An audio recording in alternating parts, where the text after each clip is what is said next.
الحمدللہ رب العالمین والصلاة والسلام علی سید الانبیاء والمرسلین اعوذ باللہ من الشیطان الرجیم بسم اللہ الرحمن الرحیم۔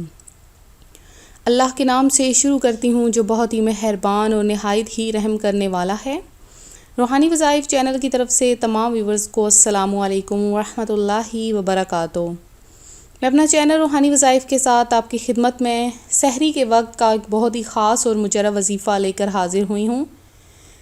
اس کے علاوہ بھی ایک سحری کے وقت کا بہت ہی خاص وظیفہ ہے جو کہ اولیاء کرام، صحابہ کرام اور ولی اللہ سے منسوب ہے، وہ میں اپنی نیکسٹ ویڈیو میں آپ کو ضرور بتاؤں گی۔ آج میں آپ کے لیے جو سحری کے وقت کا چھوٹا سا وظیفہ لائی ہوں، آپ یہ وظیفہ کریں تو انشاءاللہ تعالی رزق میں ایسے برکت ہوگی کہ آپ خود حیران ہو جائیں گے۔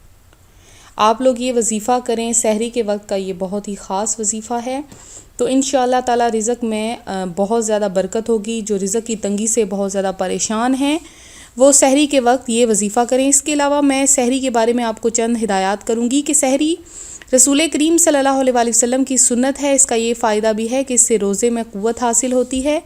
سحری میں دودھ اور اس سے بنی اشیاء کا استعمال کرنا چاہیے۔ اس کے علاوہ چکی کے آٹے کی روٹی، دلیا یا باسمتی چاول یا دال روٹی وغیرہ استعمال کیجیے کہ اس سے بھوک دیر میں لگتی ہے، اور دہی توانائی برقرار رکھتا ہے۔ کوشش کر کے دہی گھر میں ہی بنائیں کیونکہ گھر میں بنائے ہوئے دہی میں کیلشیم زیادہ ہوتی ہے۔ اس کے علاوہ اور بھی سحری کی بہت زیادہ احتیاطیں ہیں۔ سحر اور افطار میں متوازن غذا ہی صحت کی ضامن ہوتی ہے، اور سحری کے دوران ایک ساتھ بہت زیادہ پانی پی لینا بہت زیادہ نقصان دہ عمل ہے۔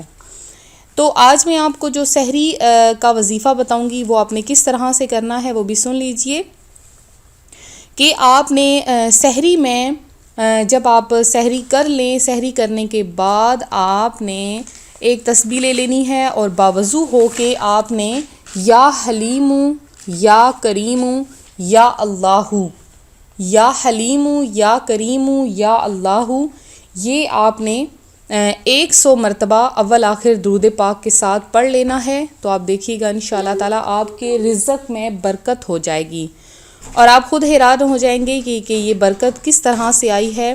تو آپ نے یہ وظیفہ ضرور کر لینا ہے۔ میں امید کرتی ہوں میرا آج کا یہ روحانی وظیفہ آپ کو پسند آیا ہوگا۔ رمضان المبارک کی بہاریں سب کو مبارک ہوں۔ روزے رکھتے رہیے، عبادات کرتے رہیے کثرت سے، اور مزید معلومات حاصل کرنے کے لیے آپ لوگ ہمیں کمنٹ میں میسج کر سکتے ہیں۔ انشاءاللہ تعالی آپ کو نیکسٹ تراویح کے بارے میں بھی بتایا جائے گا، عورتوں کی تراویحوں کے بارے میں کہ وہ کس طرح سے ادا کر سکتی ہیں۔ تو آپ لوگوں نے اگر دعا میں حصہ لینا ہے تو اپنا نام ہمیں نیچے کمنٹ میں میسج کر دیں۔ انشاءاللہ تعالی آپ کے لیے خصوصی دعا کا اہتمام کروایا جائے گا۔ تو ملتے ہیں اگلے وظیفے کے ساتھ۔ اپنی دعاؤں میں یاد رکھیے گا، اپنا خیال رکھیے گا۔ فی امان اللہ۔